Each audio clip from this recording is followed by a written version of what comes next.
Hola a todos, con ustedes el instructor FIDE Gerardo Hernández. En clase de ajedrez continuamos viendo el famoso torneo internacional de la candidatura jugado en la ciudad suiza de Zurich el año 1953. 15 aspirantes al título mundial. Estamos en la ronda 22 y veremos a continuación una interesantísima partida disputada entre los grandes maestros Samuel Reshevsky, gran maestro norteamericano, polaco norteamericano, y el gran maestro de la UR, Isaac Boleslavsky, nacido en Ucrania. Corresponde a una apertura cerrada, defensa india de rey. Sobre esto comentaba lo siguiente el gran maestro David Bronte.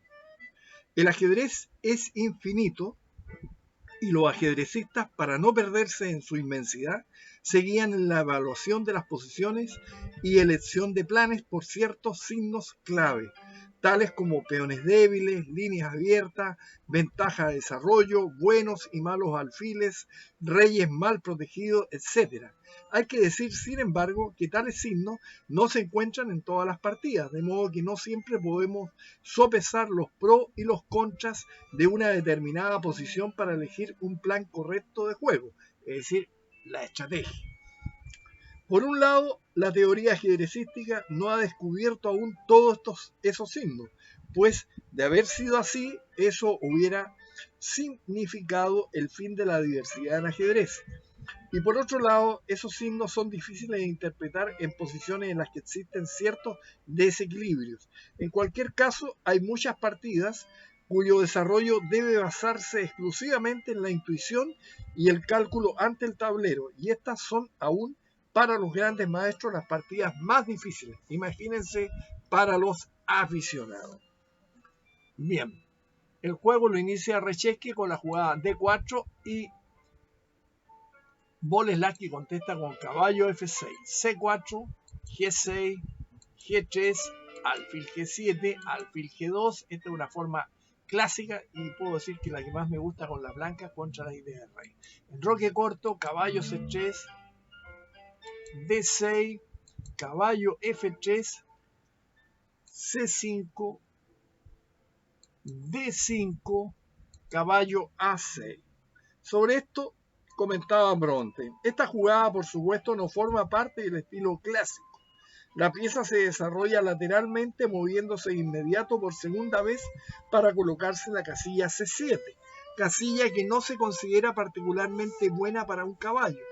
Tales ideas, sin embargo, se encuentran a menudo en las partidas modernas y son tanto más peligrosas cuanto más ilógicas parezcan, ya que por otro lado tienen propósitos específicos.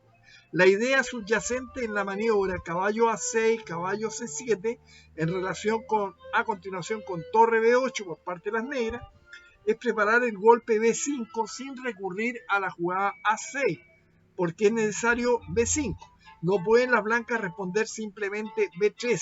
Resulta que no es tan simple. En primer lugar, para jugar B3 hay que tener en cuenta las amenazas latentes sobre dos piezas en la gran diagonal, A1, H8.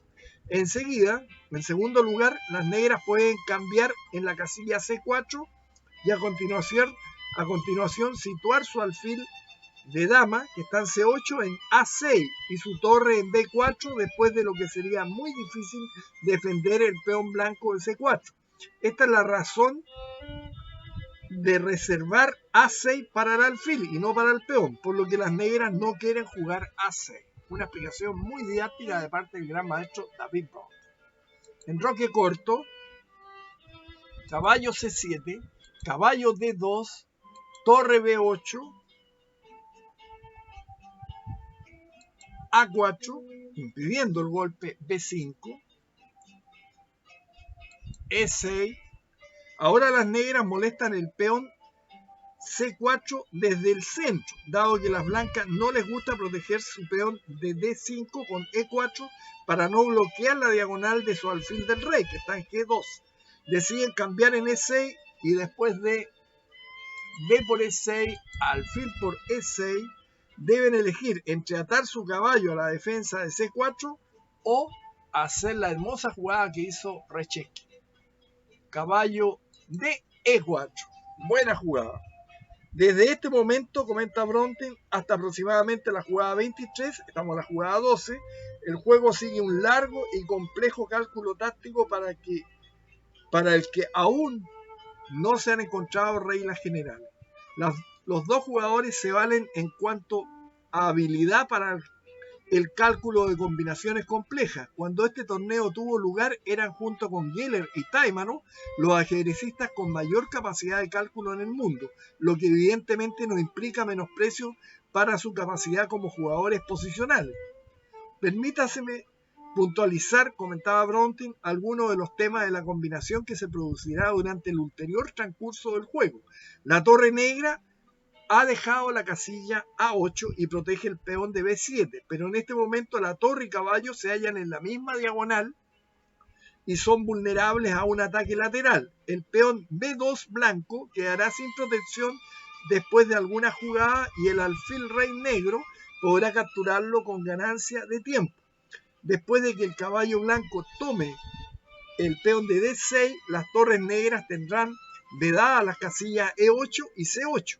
Y todo lo que el alfil dama blanco tiene que hacer es llegar a la casilla E7 para atacar a la torre negra de F8, etc.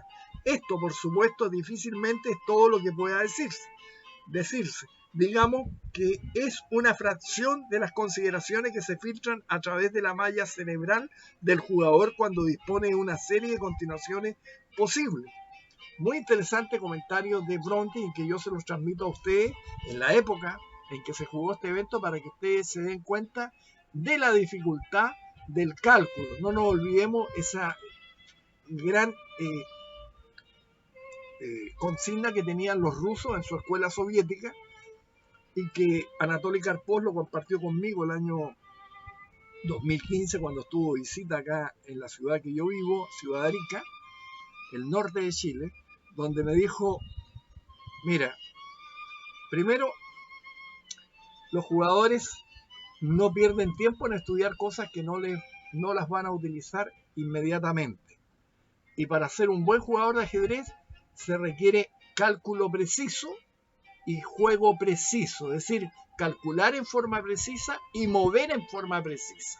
Bajo esa consigna, usted puede alcanzar el éxito. Si no, y para tener un cálculo preciso se requiere el dominio de la táctica en ajedrez, que es fundamental. Esto es un consejo para todos en general, pero sobre todo para los estudiosos del juego ciencia. Entonces, caballo de E4, caballo por E4, caballo por E4, alfil por C4, alfil G5. Buena jugada. Boleslavski juega dama D7. Boleslavski invita a las fuerzas de su enemigo a asaltar su fortaleza, pero Reshevsky no sucumbe a la tentación. No hay gran satisfacción para el blanco,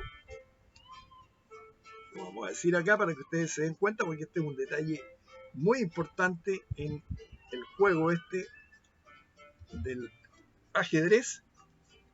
No hay gran satisfacción para el blanco en jugar lo siguiente: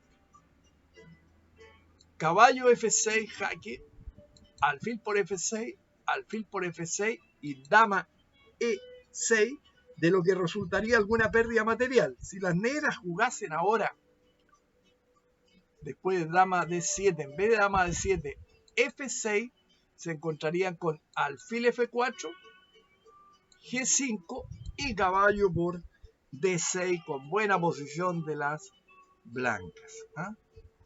Entonces, dama D7, dama por D6. Buena jugada por parte del blanco. Dama por D6, caballo por D6. No se olviden, en estos finales, generalmente ustedes pueden darse cuenta, el negro mantiene mayoría de peones en el ala de dama y el blanco hace lo suyo en el ala del rey. Caballo por D6, alfil por E2, torre F, E1, alfil D3, alfil E7. Y ustedes verán que el negro no tiene dónde colocar la torre. Ha perdido la calidad.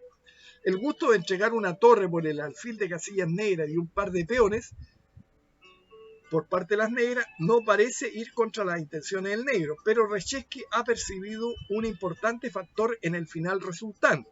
Nos encontramos ya en un final de partida. La posibilidad de una acción coordinada de sus dos torres contra los alfiles y el par de peón. Solo la presencia de la poderosa pareja de alfiles le crea algunas preocupaciones. No es menor porque la pareja de alfiles es muy fuerte. Alfil por B2, torre A2, alfil G7, creando un poderoso peón pasado en la columna C. Alfil F1. Una bonita jugada, comentaba Bronten, que concluye la fase combinativa de la partida. Reshevsky rompe así la confianza de Boleslavsky en sus dos alfiles. La torre de F8 no tiene a dónde ir y el alfil de D3 no puede evitar ser cambiado. Ahora las blancas podrán explotar su ventaja de desarrollo y la posición favorable de sus torres. La posición negra, sin embargo, no está perdida bajo ningún concepto. Los errores de este bando surgirán más tarde debido a una sobreestimación de las propias posibilidades, lo que casi siempre ocurre, es decir, cuando uno sobrevalora sus posibilidades. Alfil por F1, rey por F1, caballo D5. Un caballo doblemente fuerte, comentaba Bronten, cuando está protegido por un peón. Boleslavsky hubiera conseguido una posición segura con la jugada caballo E6 y la tentativa blanca de ganar un peón en el flanco de dama se podría neutralizar saltando el caballo a la casilla D4. Interesante comentario. Entonces, caballo D5. Alfil por F8, alfil por F8, torre A, E2. Hermosa jugada, espléndido, comentaba Bronte. Espléndido juego. Las blancas amenazan cambiar la torre negra y atacar los peones enemigos por su retaguardia. Si el caballo negro se hallase en la casilla E6, esta línea evidentemente no hubiera sido posible. Este es el motivo por el que era importante cerrar la columna E con el caballo. Las negras se ven ahora obligadas a capturar en D6, ya que a la jugada rey G7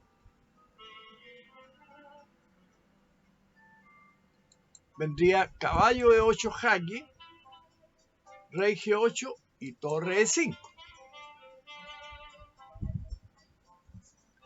Bien, continuamos. A torre A2, torre A E2, el negro jugó alfil por D6. Torre D2, alfil F8. Si las negras se sintiesen tentadas por el peón de G3, comentaba Bronte, seguiría lo siguiente: H por G3, caballo C7, torre E7, caballo E6, torre D a D7. Y es difícil creer, no obstante, que con dos peones por la calidad las negras no dispongan de una jugada más activa que alfil F8, como jugaron, para evitar el doblamiento de las torres ahí en la séptima. Por ejemplo, podrían permitirse ir por un tercer peón con la jugada caballo B6. Sin embargo,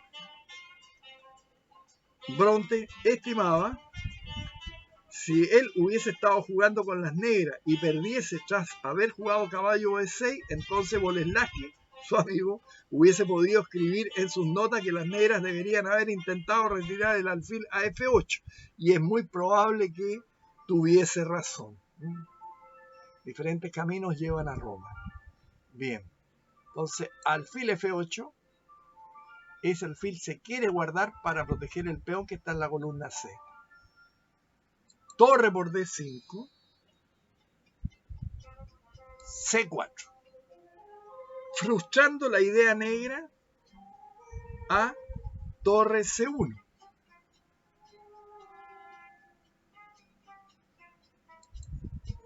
Con torre C8. Y las negras no tendrían nada que temer después de jugar C3 seguido de alfil G7. Pero a torre C8 se contesta con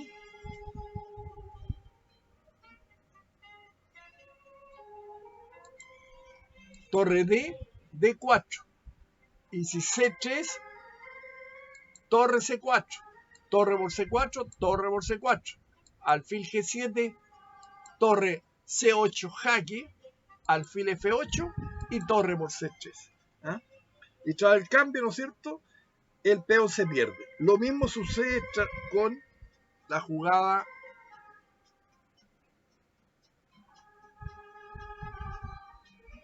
C3. Torre C4, alfil G7, torre D, C5. Y tras el inevitable cambio de torre, las blancas ganarían fácilmente llevando a su rey a la casilla D3, mientras que la torre superviviente emprendería el exterminio de los indefensos peones negros en A7 y B7. Sería imposible que el alfil los pudiera defender. A Boleslavsky solo le queda una oportunidad, el cambio del peón A4 y el avance del peón que le resta por la calidad. Así que volvemos a torre E4, ya que el negro jugó C4, torre E4,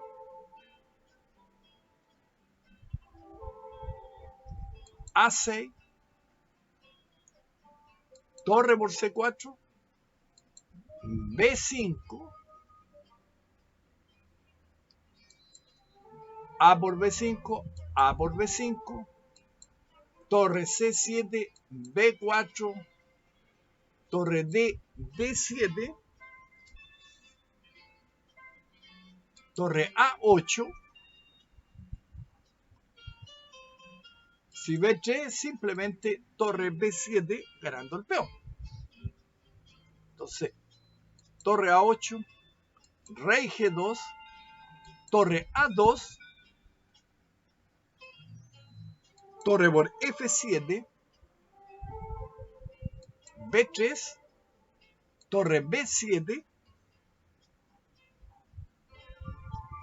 alfil C5, creando amenazas. Para comprender los curiosos acontecimientos que van a producirse, comentaba Bronte, es preciso tener en cuenta no solo los dramáticos apuros de tiempo en que se hallaba Reshevsky, sino también que el juego se estaba desarrollando bien avanzada la noche. Esta ronda 22 se jugó un sábado. Ahora bien, por razones religiosas, Reshevsky solo inicia sus partidas de los sábados después de la caída del sol, es decir, unas horas más tarde de lo habitual. Por las mismas razones, el gran maestro americano juega los viernes muy temprano a fin de acabar sus partidas antes que desaparezca el sol. De modo que temiendo que algo suceda bajo la presión del reloj, Reshevsky planea la maniobra torre F3, D3, D7 y F7. De antemano lo que es jugable con el peón negro en B3, pero que concede opciones al oponente cuando el peón se halla en B2. Ya lo veremos. Torre F3, B2, torre D3, alfil F8. Ahora torre D8 es suficiente para ganar, pero Reshevsky juega torre D7, continuando con su plan. Ahora las negras pueden salvar la partida, adivinen, con la sutil jugada torre A7, brillante. Si capturas tú la torre por A7, B1 igual dama y ganan las negras. Así que no se puede evitar, el blanco tendría que jugar en algún momento, tendrá que esperar nomás. Ahí es impresionante esto, ¿eh? Te dice, ¿cómo puedo salvarme? Porque incluso está perdiendo la pieza. ¿Ah? Ahora las negras pueden salvar la partida con esto, ¿eh? Pero a Boleslavsky le quedaban algunos minutos y seguramente que a la luz del día hubiese visto y ejecutado esta jugada. Pero a las 2:30 de la madrugada, es decir, de noche, Tras un tenso y agotador combate, jugó automáticamente